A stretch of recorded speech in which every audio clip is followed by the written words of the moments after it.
체스의 세계는 64개의 흑백 정사각형 판으로 되어 있어요. 게임하려고 앉을 땐 각 플레이어의 왼쪽 하단 모서리에 어두운 정사각형이 오도록 판을 배치하세요. 세로열은 A에서 H까지 글자가 있고 가로행에는 1에서 8까지 수가 적혀 있어요. 이렇게 하면 움직임을 더 쉽게 기록할 수 있습니다. 그래야 나중에 큰 실수를 했는지 되돌아볼 수 있죠.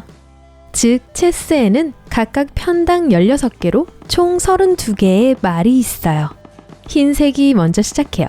이 게임의 핵심은 상대방의 킹을 피할 수 없는 함정에 빠뜨리는 거예요. 그걸 체크메이트라고 하죠.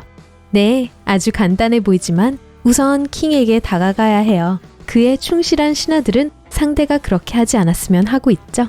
신하들은 자신들의 킹을 보호하고 가능한 여러분의 말을 많이 잡으면서 여러분의 킹을 쫓으려고 합니다. 잡힌다는 건 상대방의 체스 말이 여러분 체스 말 중 하나에 착지하는 걸 의미해요. 그렇게 되면 여러분의 말은 퇴장당하죠. 끝이라고요. 잘 가요. 안녕. 그럼 친구 맞은편에 앉아 마음의 준비하세요. 폰부터 해서 팀을 만날 시간이에요. 앞에 8개의 폰이 있는데 아마 게임 초반에 일부를 잃게 될 거예요. 물론 한 번에 잃는 건 아니지만 누군가가 말을 움직이고 상대방에게 대담한 행동을 취하도록 도발해야 해요. 하지만 폰을 그냥 버리지 마세요. 길을 막는데 정말 유용할 수 있고 심지어 게임이 끝날 때까지 킹을 보호할 수도 있어요. 아, 그리고 여러분의 말을 잃기 시작할 때 너무 걱정 마세요. 여러분도 충분히 상대방 말을 잡을 수 있을 거예요. 그게 바로 체스니까요. 폰은 뒤로 갈 수 없는 유일한 말이에요. 오직 앞으로 한 칸만 움직일 수 있어요. 또는 게임의 첫 움직임일 경우엔 2칸 이동 가능하죠. 그래도 속지 마세요. 이 교활한 작은 녀석들을 제대로 활용한다면 아무리 힘든 말이라도 잡을 수 있거든요. 폰이 상대방 말 중 하나를 잡을 때 앞으로 나가는 대신에 능숙하게 대각선으로 움직이죠. 또 만약 여러분의 폰이 반대편까지 쭉 간다면 원하는 말로 교체할 수 있어요. 하지만 그곳에 도달하는 게 그리 쉽진 않아요. 각 구석에는 룩 2개가 서 있어요. 이 친구들은 꽤 멋지고 폰보다 좀 더 이동할 수 있어요. 앞으로, 뒤로, 옆으로 갈 수 있지만 길이 막혀있지 않을 때만 갈 수 있죠. 룩은 점프할 수 없지만 여러분의 친구가 그들의 길을 가로막는 말을 놓으면 짠! 예전에는 이 친구들이 마차같이 생겼었어요. 왜 그런지 알겠죠? 룩 바로 옆에는 말이 있어요. 또는 나이트라고 불리는 걸 좋아하죠. 말은 L자 모양으로 원하는 나무 방향으로 움직여요. 한 방향으로 2번 점프하고 다음 턴에는 1번 점프하죠. 말은 여러분이나 상대방의 다른 말을 뛰어넘을 수 있는 유일한 말이에요. 이미 여러분 말이 있는 곳에서는 착륙할 수 없지만 상대방 말이 방심하고 있다면 또 짠! 용감하고 점프하는 나이트 다음에는 비숍이 있어요.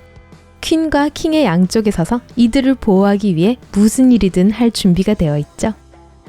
비숍은 대각선으로 열려있는 어떤 방향으로든 움직여요. 하나는 검은 사각형에서만 움직이고 다른 건 흰색에서만 움직여요. 그리고 여러분이 기다려온 그 말이죠. 여왕폐하, 퀸이에요. 흰색 퀸은 밝은색 사각형에서 시작하고 검은 퀸은 어두운 사각형에서 출발합니다. 퀸은 룩과 비숍을 합친 힘을 가진 체스판에서 가장 강력한 말이에요. 하지만 늘 그렇듯 엄청난 능력에 다들 잡아먹고 싶어 하죠. 퀸은 상대방의 수배 대상 1위 목록에 있어요. 상대방이 여러분의 퀸을 잡으면 힘센 킹을 쫓는 게 훨씬 쉬워지고 그럼 모든 게 끝이에요. 킹은 폰처럼 한 번에 한 칸만 움직일 수 있지만 아무 방향으로 심지어 대각선 방향으로도 움직일 수 있어요. 킹도 말을 잡지만 훨씬 더 까다로워요. 처음에 말했던 체크메이트 기억나요? 상대방의 말이 킹을 잡을 수 있는 위치에 있을 때 체크라고 부르죠. 그러면 여러분에겐 선택의 여지가 별로 없어요. 여러분의 말로 킹을 위협하는 말을 잡아 킹을 위험에서 벗어나게 하거나 킹 앞에 말 하나를 옮겨 지키게 하거나 해요. 일단 킹이 체크 상태이고 어떤 선택도 못한다면 게임은 끝이에요. 체크메이트죠. 더 극적으로 만들고 싶으면 킹을 밀어 넘어뜨릴 수 있어요. 게임 초반에 문제를 피할 한 가지 방법은 캐슬링이라는 움직임을 하는 거예요. 룩과 킹 사이에 빈 공간이 있는 경우 서로 자리를 바꾸게 할 수 있어요. 네, 그런 거죠. 킹을 룩 방향으로 2칸 이동시키면 룩이 킹을 지나가요. 두 말을 동시에 움직일 수 있는 유일한 때죠. 캐슬링은 왼쪽 또는 오른쪽으로 할 수 있어요. 이건 아직 말을 옮기지 않았을 경우에만 할 수 있죠. 또 상대방의 말에 체크를 당하지 않은 상태여야 해요. 스테일메이트는 거의 일어나지 않는 거지만 대비하는 게 좋습니다. 이는 다시 말하면 아무런 움직임을 할 수 없다는 뜻이에요. 킹은 어디로도 움직일 수 없지만 체크 상태가 아닌 경우 있는 곳에선 안전해요. 만약 그런 일이 생기면 약간 포기하는 것 같은 거죠. 잠시 시간을 갖고 그게 어떻게 보일지 생각해 보세요. 아무도 이기지 못하는 또 다른 상황은 경기가 동점으로 끝날 때예요. 보통 여러분과 상대방의 킹만 남았고 판 주위를 서로를 끝없이 쫓을 때 일어나죠. 새로운 게임을 시작할 때가 된 것 같아요. 하지만 그때쯤이면 여러분은 아마 더 이상 초보자가 아닐 거예요. 그리고 이제 모두가 기다려온 질문에 답해야죠. 다들 이야기하는 퀸즈 갬빗이라는 게 뭐예요? 체스 역사에서 가장 오래된 오프닝 동작 중 하나예요. 3가지 간단한 동작으로 이뤄져 있죠. 그래서 흰색 폰이 D4로 움직이고 검은 폰이 D5로 움직이고 다른 흰색 폰이 C4로 움직여요.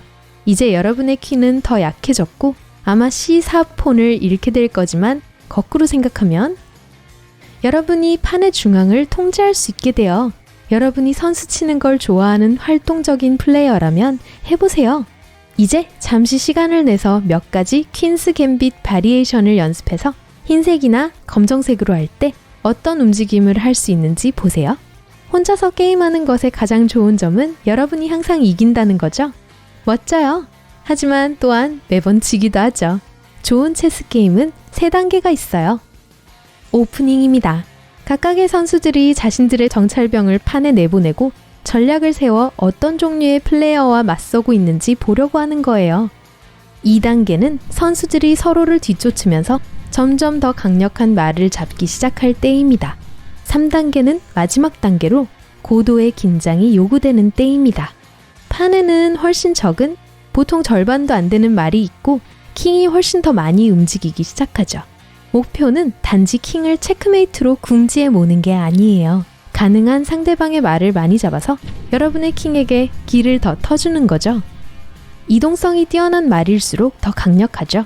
하지만 조심하세요. 실력 좋은 선수들은 여러분이 바로 함정에 빠지게 교묘히 속이는 걸 좋아해요. 어딘가에 말을 홀로 남겨놨을 수도 있어요. 그걸로 퀸을 잡으면 상대방은 웃기만 할 거예요. 그리고는 여러분의 퀸을 잡죠? 이래서 체스가 인기가 많고 어려운 거예요. 이기는 경로로 계획해야 하지만 상대방의 전략을 예측하는 것도 노력해야 해요. 머리 정말 많이 써야 하죠? 그럼 친구를 게임에 초대해서 여러분이 배운 것을 보여줄 준비 됐나요? 좋아요.